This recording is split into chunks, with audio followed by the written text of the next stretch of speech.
Thank you, Jacoby, Lulu, Peter, the whole team. So my name is Allan Gandelman. Currently, I'm a hemp farmer in upstate New York, outside of Ithaca. Thank you, guys. Thank you to all the farmers I see out here. There's a lot of us hemp growers. Before that, I was also an organic vegetable farmer, but in the process of growing hemp and CBD over the last 4 years, what we realized is that New York didn't have a true, full understanding of cannabis plant, cannabinoids, and all of the things that we've been doing with it for years and what we could do with it. And so I started, I'm the founder of the New York Cannabis Growers and Processors Association. Thank you. And I'm also currently the president of the board. We are a member-driven association. Right now, we represent over 200 farmers, entrepreneurs, brands, people who want to get into THC, want to do retail, want to do delivery services. We've been having legacy operators join our membership recently. And the reason is because what we do is we advocate at the state level for small and mid-sized businesses who are here and based in New York and want to get into cannabis and want to make sure that the cannabis industry is for us and it is for all of our type of people and all of our good farmers and our good businesses and our good existing cultivators. And so our board, our members, we basically crowdsource our policy. We have committees. We make sure that we understand what the industry needs. We boil it down to our recommendations. We write white papers and we go to the state and we say, look, this is what we need to do to make our entrepreneurs in cannabis successful, and that's how we work on the regulatory side and the policy side. So we have a table out there. If you're in the industry and you want to join, we accept everyone as members. We have some amazing people. We have a great team. So please sign up and become a member today. All right, and so with that, I'm going to go over some of the different license types. So Jacoby and Lulu asked me to kind of set a baseline for today. There's a lot of panels. There's a lot of information coming at you. It's hard to wrap your mind around all of it. The way that the New York law was written, that the MRTA, the Marijuana Regulation Taxation Act, it breaks up the licenses into 9 categories. And one of the reasons it does that is to prevent vertical integration and to prevent big businesses from coming in and really dominating the market and pushing all of the smaller ones out. And so when you're looking at the cannabis industry here in New York, you kind of have to choose your lane. The industry is divided into the supply chain and the retail side. And so if you're going to be on the supply chain side, a cultivator, a processor, a manufacturer, you cannot also own a dispensary or delivery service. So I'm going to go through each license real quick. We'll start with the first one. All right. First one. Oh, I can't even see the slides. All right. Here we go. Don't worry, I think about this in my sleep, actually, so I could do this without the slides. But the first one is the cultivator license. You can check them out. Anyone who is a cultivator, like I was just saying, you can also get a license to be a processor and a manufacturer, but you can only hold one cultivation license. This isn't like some other states where you could start stacking licenses.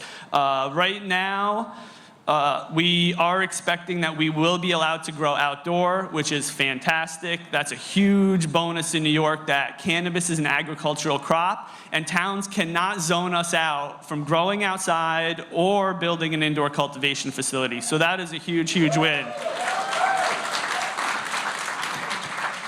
Yes, that's amazing. Downside, again, here, or maybe not the downside, is that you can't have a direct or indirect interest in another license on the other side, on the retail side. So you can't go and invest in a dispensary the way that the New York law is written. You know, then you have the nursery license, which is super important because everyone needs their genetics. We know it's all about the genetics. And so you can get a nursery license so you could produce and sell and distribute the clones, plants, and seeds.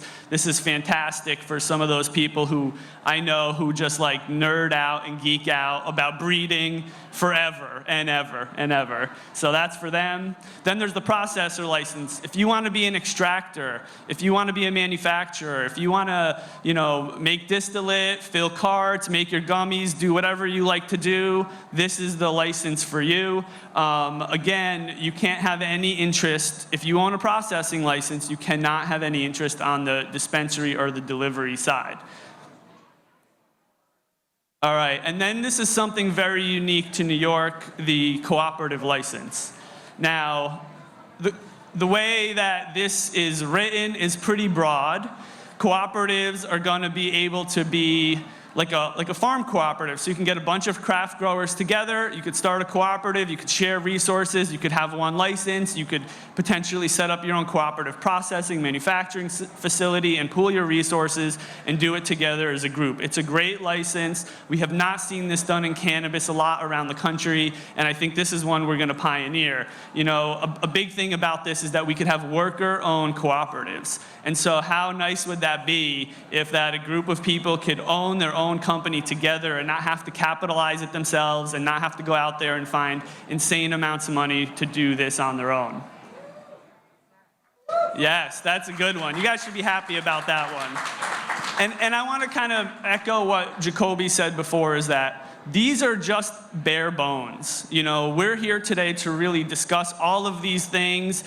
We have a lot of policymakers here. They're going to be talking, but they're also in the crowd. They're here to listen and learn. These are the bare bones. A lot of the details are not set. Like, for example, on that cultivator license, people keep asking me, can I do 5,000, 10,000, 20, 100,000? Is there canopy caps? How many licenses are there? We just don't know yet. That's what we're here to talk about and decide as a group, as a community, what will make sense for New York. So just kind of keep that in mind as the day goes on. Then there's the distributor license. The distributor license is going to be its own tier. If you are just a distributor, you're kind of siloed. You cannot have financial interest in a cultivation side or the dispensary side, unless you are a processor making your own products. You can get a distributor license, but you can only distribute your own products. This is kind of similar to what New York does in the craft beer space. So, you know, some of these ideas have been taken from the craft beer space here in New York, which has been doing really, really well over the last several years. Then you have your delivery license. This one, you know, this is amazing. One of the really interesting parts about this delivery license category, and it is written in statute, is that you cannot have more than 25 employees. So this is really meant to spread the love, build those small businesses, help as many existing delivery operators out there get into the space, use their infrastructure, use their people, and keep doing what you do right now, but just doing it legally, finally. So this is a really awesome license. It's already been keeping larger companies out of state. As the president of the association, I get phone calls from big companies all over the country, and they're like, well, we can't get into New York because we want to do delivery, and you limit it to 25, so how am I supposed to make any money in New York?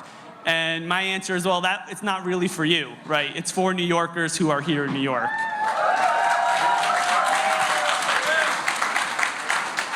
The microbusiness license. This is another really cool one. We've seen a few other states try this. We haven't seen anyone really take this one off to its full potential like I think we could do here.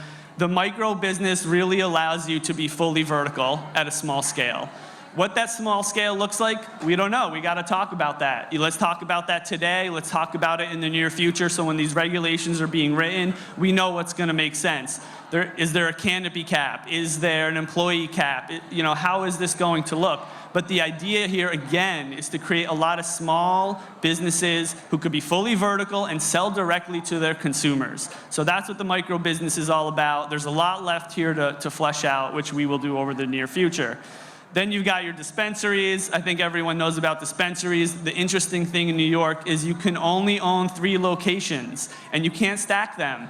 So if you have an investment group and you own some dispensaries, that's it. You're limited to 3. You can't go and invest in another group to own more dispensaries and more and start, you know, just stacking these things and controlling the marketplace. Again, another small business New York license. All right. And then last but not least is the on-site consumption license. We all know the awesome lounges that currently exist in New York.